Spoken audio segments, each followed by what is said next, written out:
कि तुम पूरे रायचंद परिवार पर कब्जा कर लोगी, क्योंकि अब उस घर में मैं नहीं हूं। यही तुम्हारी प्लानिंग थी ना? तुम्हारी और तुम्हारी नकचड़ी भांजी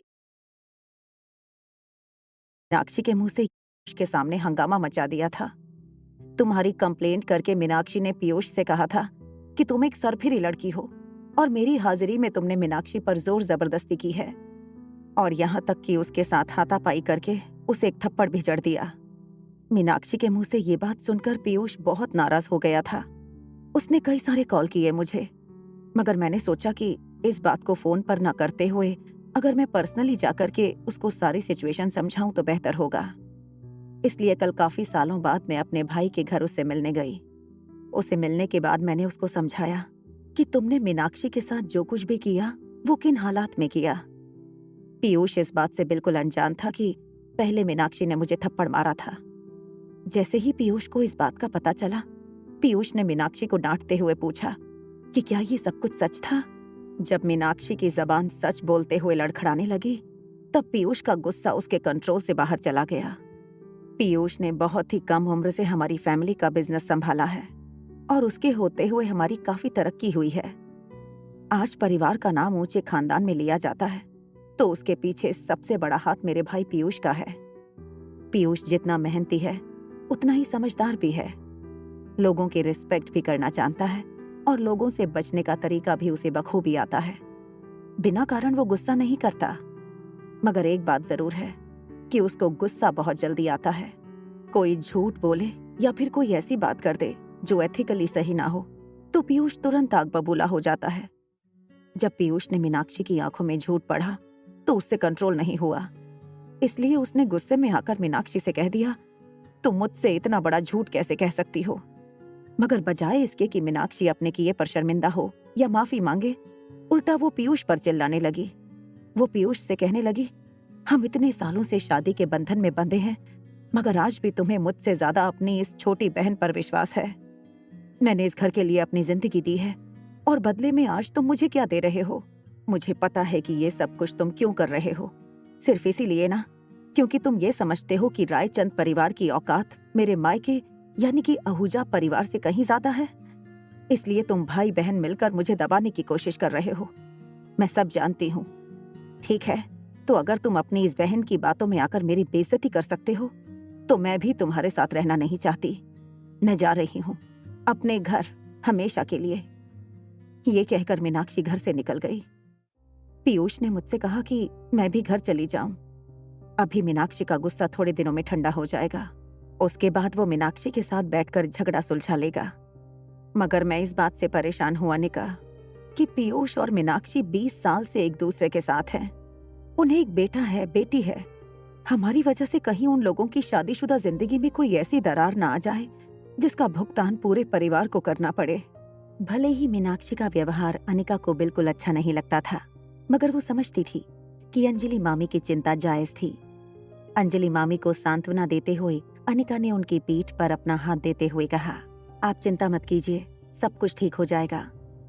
तभी अचानक अंजलि मामी की आंखों से आंसू निकलने लगे, और उन्होंने अनिका से कहा, आज सुबह से पीयूष किसी इंपॉर्टेंट मीटिंग में बिजी है। मैंने जब उससे फोन करके बात करने की कोशिश की, तब पता चला पीयूष अभी भी मीनाक्षी पर बहुत गुस्सा था। पीयूष ने मुझसे कहा है कि जब तक मीनाक्षी अपने किए की माफी नहीं मांगती उससे, वो उसे वापस घर नहीं ले आएगा। अंजलि मामी एक बात नहीं समझ पा रही थी, आखिर इतने साल की शादीशुदा जिंदगी के बाद भी मीनाक्षी शांति से क्यों नहीं रह सकती थी। सब कुछ तो था उसके पास, प्यार करने वाला पति, नाम, पैसा, शोहरत, बच्चे।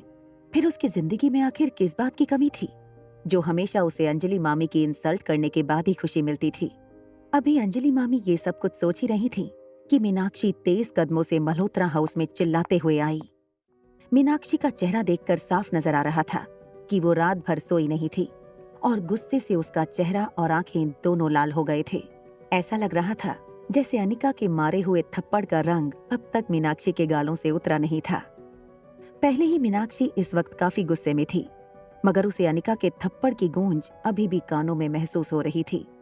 इसलिए अनिका से थोड़ी दूर खड़े रहकर मीनाक्षी ने अंजलि मामी से कहा, तुम दुनिया की पहली ऐसी बहन होगी जो अपने भाई का संसार बर्बाद करना चाहती है। आखिर क्या बिगाड़ा है हमने तुम्हारा? क्यों हमारी बसी बसाई जिंदगी को तहस नहस करने पर तुली हो? अंजलि मामी ने मीनाक्षी की आंखों में आंखें डालकर उनसे पूछा, क्या तुमने अपने किए की माफी मांग ली पीयूष से? अंजलि मामी के मुंह से ये सुनते ही मीनाक्षी तिलमिला उठी और अंजलि मामी से कहने लगी, किस बात की माफी मांगू मैं? जानती हूँ कि तुमने अपने भाई के कान भरे हैं, इसीलिए वो अभी तक मुझे घर लेने नहीं आया। तुम क्या समझती हो कि तुम पूरे रायचंद परिवार पर कब्जा कर लोगी क्योंकि अब उस घर में मैं नहीं हूँ? यही तुम्हारी प्लानिंग थी ना? तुम्हारी और तुम्हारी नकचड़ी भांजी की। तुम कितनी बेशरम हो अंजलि। अरे तुम खुद एक शादीशुदा औरत हो, 2 बच्चों की माँ हो। तुम कैसे अपने भाई भाभी की जिंदगी में आग लगा सकती हो? क्या पैसों के लिए तुम इतना गिर गई? मैं जानती हूँ तुम दोनों की प्लानिंग अच्छी तरह से। तुम चाहती हो कि मैं तुम्हारे भाई के रास्ते से हट जाऊं ताकि तुम इस बिन बिहाई माँ को अपने भाई के गले में डालकर रायचंद परिवार और उसकी प्रॉपर्टी पर कब्जा कर सको। मीनाक्षी के मुंह से ऐसी गिरी हुई बात सुनकर अंजलि मामी ने अपना कंट्रोल खो दिया और एक लंबी सांस छोड़ते हुए मीनाक्षी से कहा, बस करो मीनाक्षी, एक शब्द भी आगे बोली तो तुम्हारा मुंह तोड़ दूंगी। तुम खुद एक बेटी की माँ हो, जरा देखो इस बच्ची की ओर। इसमें और तुम्हारी बेटी में तुम्हें क्या कोई फर्क नजर आता है? शर्म करो मीनाक्षी। अगर तुम्हारे मुंह से किसी बाहर वाले ने ऐसी बात सुन ली तो हमारे खानदान के बच्चों के साथ कोई अपने बच्चों के रिश्ते नहीं जोड़ेगा। इतनी गंदी और गिरी हुई बात करने से पहले एक बार सोच लिया होता। लेकिन मैं भी किसे समझा रही हूँ? अगर सोचने समझने की शक्ति तुम में होती तो आज तुम्हें ये दिन नहीं देखना पड़ रहा होता जो तुम देख रही हो। बहुत घमंड था ना तुम्हें अपने पैसों का। आज मुझे लगता है कि तुमसे गरीब औरत इस दुनिया में कोई नहीं है। ऐसी बात करके तुमने न सिर्फ रायचंद परिवार पर बल्कि अपने आहूजा परिवार का सर भी शर्म से झुका दिया है।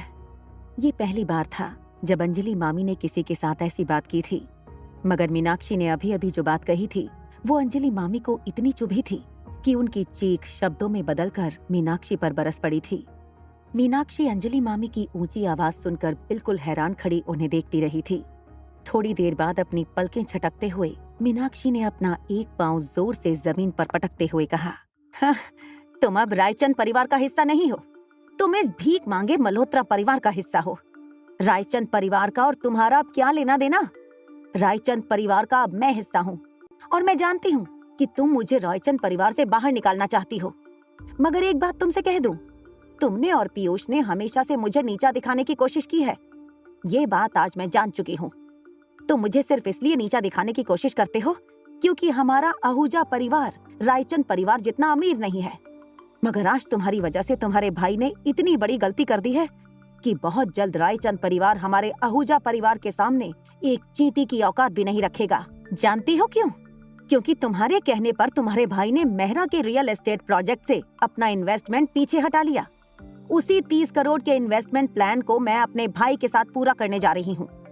अब ये डील अशोक मेहरा हमारे खानदान के साथ करने वाला है और आने वाले कुछ ही महीनों में जब इस डील से हमें 2 गुना 3 गुना प्रॉफिट होगा, तब देखना तुम्हारे और तुम्हारे भाई का चेहरा इतना गिर जाएगा कि तुम सर उठाकर आहूजा खानदान की ओर देख भी नहीं पाओगे।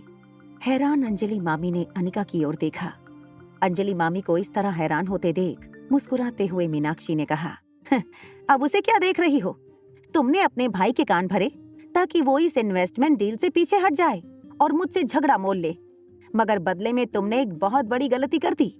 मुझे और मेरे खानदान को एक ऐसी बिजनेस डील दे दी जो हमें रायचंद परिवार से ज्यादा पावरफुल बना देगी, बस कुछ ही महीनों में। अब ये बात सुनकर तुम्हें बहुत गुस्सा आ रहा होगा ना, मैं जानती हूँ, मगर क्या करें, जैसी जिसकी नीयत वैसी उसकी किस्मत। अब जरा रुको और तुम और तुम्हारा भाई उस दिन का इंतजार करो जब आहूजा खानदान इस शहर का सबसे पावरफुल खानदान बन जाएगा। तुम्हें और तुम्हारे भाई को उस दिन बहुत दुख होगा जब तुम्हें पता चलेगा कि असली पावरफुल परिवार किसका है। उसके बाद तुम और तुम्हारा भाई हाथ जोड़कर मुझसे भीख मांगोगे कि मैं तुम दोनों की मदद करूं।